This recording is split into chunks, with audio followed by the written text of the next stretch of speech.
Writing, writing can be very therapeutic. It's some of what helped me to get through some of those dark days.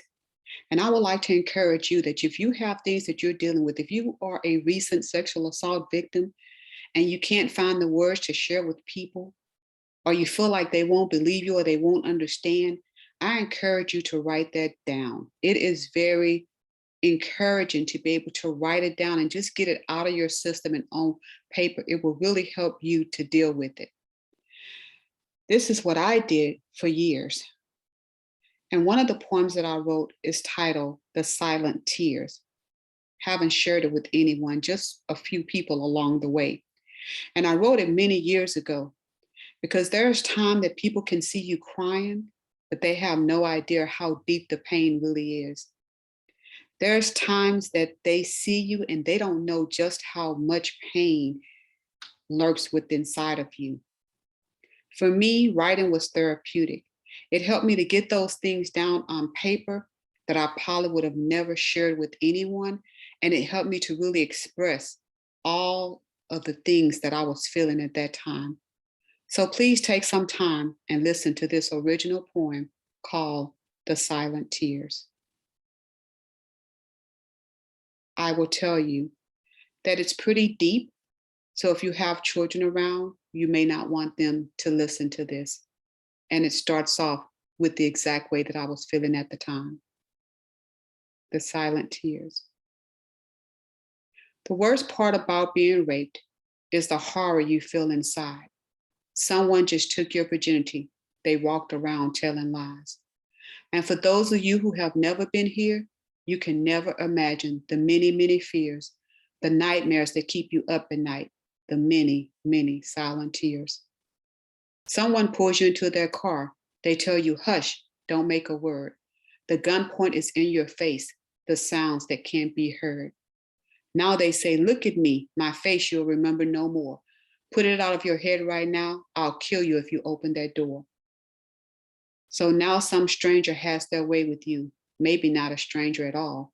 You see, rape happens in many families, but the silence is as large as a wall. So you keep this secret within. You're really not trying to die. So you just keep on going through with life, and it all becomes one big lie. You now try to live a normal life, knowing you're missing something very dear. Will people be able to look at you and know that death lives here? The saddest thing about this is rape has no color or race. It's not just the girl or women dressed up in all their lace. It doesn't matter what you're wearing. Rape isn't about who you are. It's all about power and control, removing the very part. It's such an epidemic. You have men raping boys. You have women who are lesbian using those boys like little toys. I'm not sure where the sickness began. What kind of childhood did this person have? The kind that's been taught to hurt others, the kind that's been taught not to share. Can these people be redeemed by God, the Holy One? Does he forgive a sinner, even ones that carry a gun? Where is all God in all of this? Has he forgotten about us? Is there a lesson to be learned by dealing with all this stuff? Now, for those of you who have experienced this abuse more than just once, know God is waiting to bless you, even though you don't understand this very much. Each time you rape by someone, they take a little more of you. It's not your desire to stay inside. You'd rather be out in the dew. This act will affect every relationship that you will ever have. Imagine someone being on top of you and pushing him off with a jab. So you vow to never tell, even though it's killing you inside. You're afraid if they find out, this is the day you will surely die. Life is no fun these days, always living your life in fear, wondering if they're out there hiding somewhere or somewhere very near.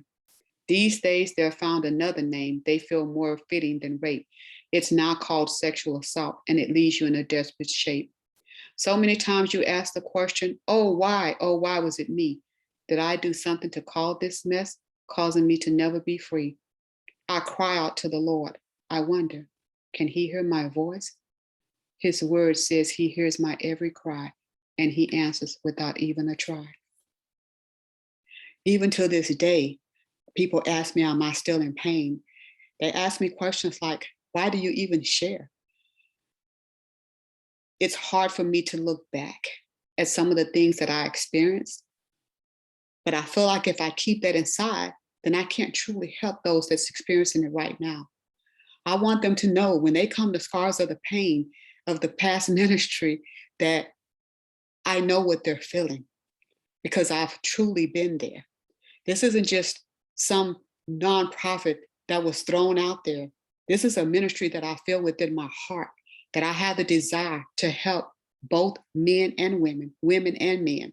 It was very hard for me initially taking this on because my abusers were men. And I can remember when God was speaking to me and telling me and giving me the vision for this ministry, I had questions because God said that you will minister to both male and female. And I said, absolutely not, God. I can't do that. I can't minister to men when it's men that hurt me. But then he brought to the realization for me that men have been hurt also, sometime by women, sometime by other men, and that the men that I'm ministering to, the men on our staff are ministering to, that they are not the ones that did this to me. And so right now, I would ask that anyone who needs help, no matter who they are, female or male, woman, boy, child, father, mother, sister, brother, whoever it is, if you have the capability and you have the ability to help them, even if it causes you some slight pain because it brings up past memories within you, I beg of you to please do your best to help. Whether it's domestic violence, whether you were threatened in your life by other things, I want you to do your best to pray, and one day you will have that nonprofit, or you can start that ministry birthed out of what you experienced so that you may be able to help other people and let them know how you moved ahead. I would not be here at this moment today if I had not written those things out, if I had not gotten all of that stuff out of my system, and if I had not prayed to God to come in and help me, and more so than to help me, but to save me.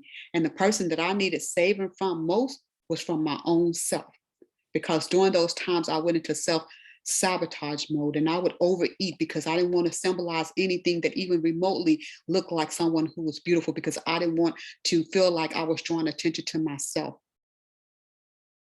It's difficult, but you know what? I can smile today and say, thank you, Jesus, that he continued to take care of me, that he continued to love me unconditionally throughout all of those times. That was times I questioned that love because I thought, who would want to love someone who has lived their life so recklessly? Today, I have a wonderful, amazing, supportive husband who is there to support me in all my efforts and who works with scars of the past ministry. And I cannot be more grateful and more thankful for that. He is a man who is gentle with me and who is kind. And when I'm, kind of over the top because I've always been controlled, and so sometimes I become the controlling one, he's patient with me. And so I thank God that he is in my life. I thank God that I am the woman of God that I am today, that minister to all people. I have no problem ministering to another person. I have no problem praying for you. I am a powerful prayer warrior. And when someone asks me to pray, I stop and I pray right then. So I just want to thank you all for listening to me today. Get your pens, get your paper, write that note, write that letter. If you cannot write it and you cannot speak it, then just know that we are here for you at all times. Thank you so much. May God bless you and may God keep you.